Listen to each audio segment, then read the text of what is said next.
Hello everybody, welcome back for another video. I do hope that you're all doing well and that you're all having a fantastic day. As always, likes, comments, and subscriptions are very much appreciated as they do help out the channel. Today we're going to be talking about what crypto I am currently bullish on, at least during this week, but probably for a lot longer. Number one is Sandbox. The coin is known as Sand. Also, I must say, please understand that nothing said in this video is financial advice. Please take care of your own money and do not simply invest it because you heard someone talking into a camera on YouTube. I don't know how to make that any clearer. Cryptocurrencies are extremely volatile. You should know this, especially if you are just getting into the market or if you've been here for longer than a week and a half. You've seen prices go up and then you've seen prices go down. Anyway, number one is Sandbox. This coin, for some reason, continues to surprise me. It is one of the, if not the most popular cryptocurrency-based decentralized metaverses that we currently have on the market. Previously, the most popular one was Decentraland. However, it's not that they're not popular now.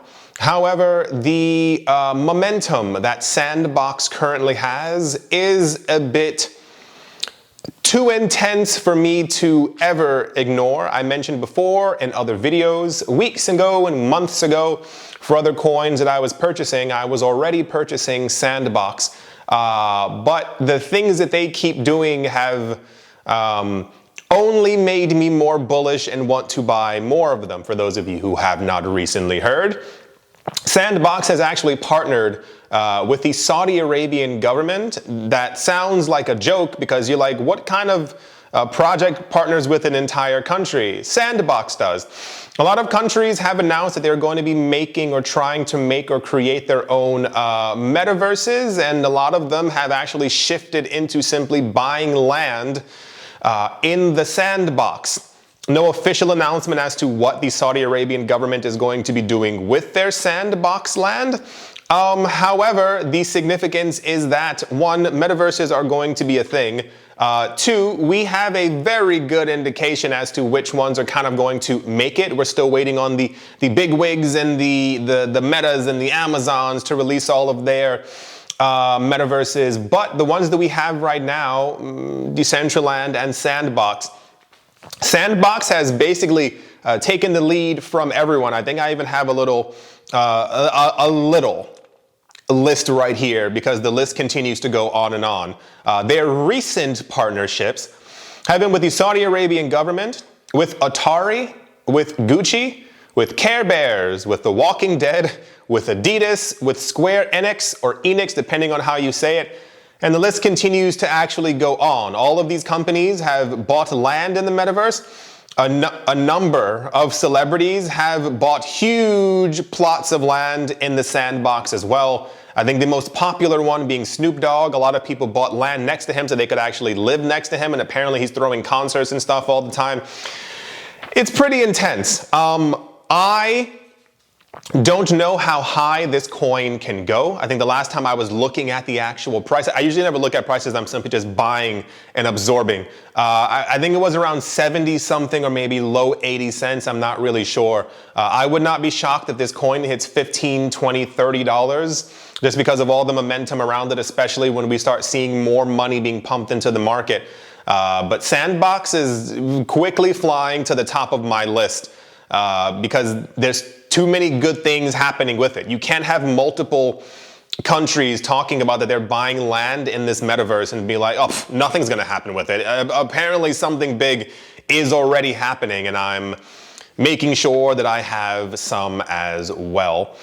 Number two is, no surprise, number two is XRP. We apparently keep on inching closer to the end of this lawsuit that has been going on for 2.5, almost 3 years at this point.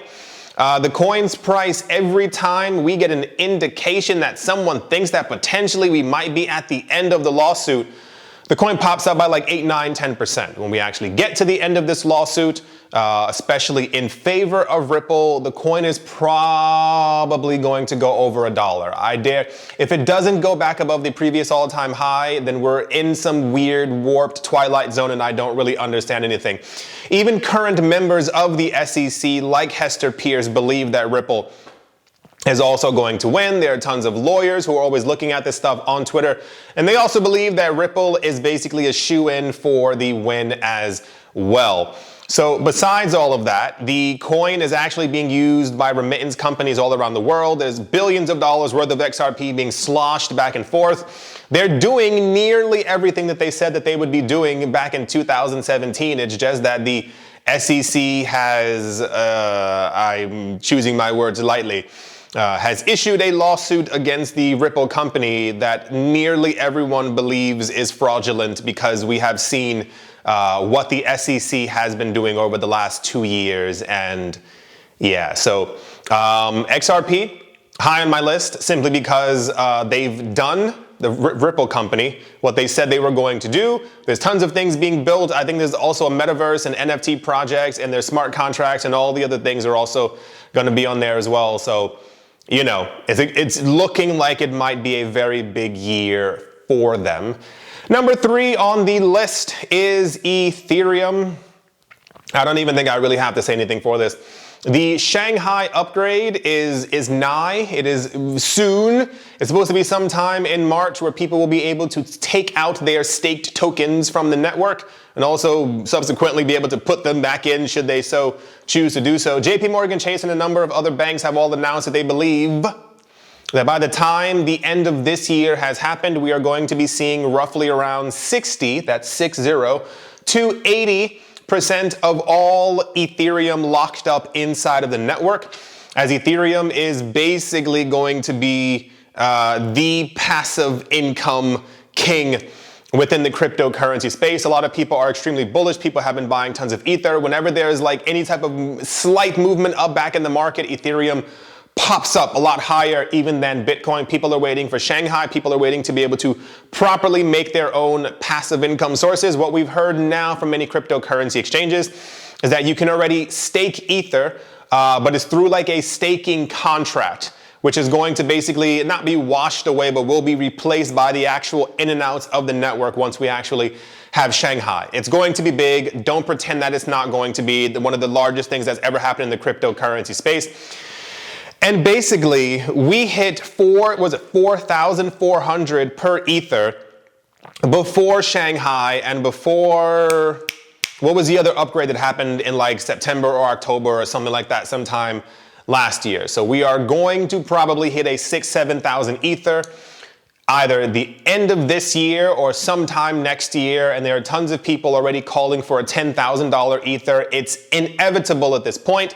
You can't hit 4,400 being the most used blockchain that we have on the planet before you have 2 major upgrades. So sky's the limit basically for this one. Ethereum will probably be on a lot of different lists as the year ends up going on, especially once we officially get the date for and actually have the Shanghai upgrade. Number 4 on the list is Polygon. I mean, Polygon has kind of surprised me, because about a year and a half ago, if you had told me Polygon, I would have thought you were talking about like shapes or like toys or something like that.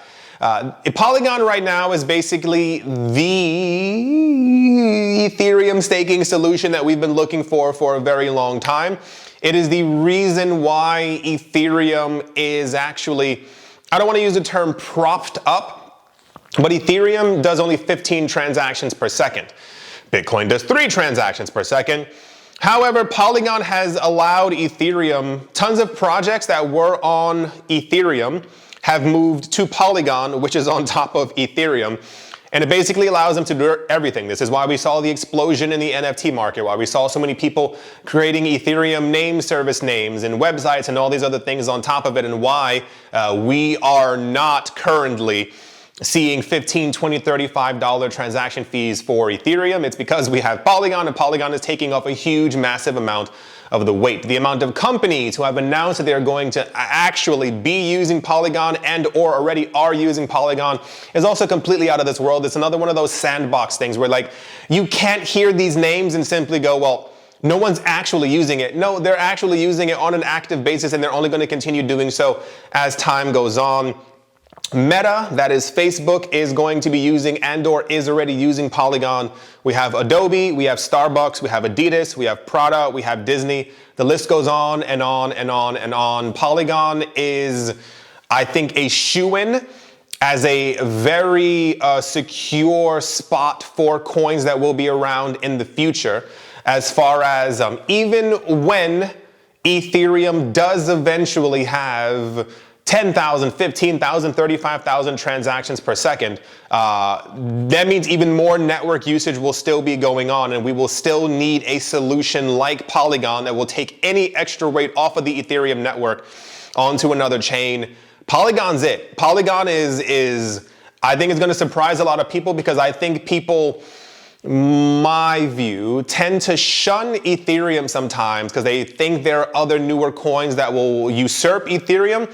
And then anything built on top of Ethereum that also is a major project, a lot of people tend to go, well, it's not as good as my coin. And it's like, okay, sure, whatever, you know.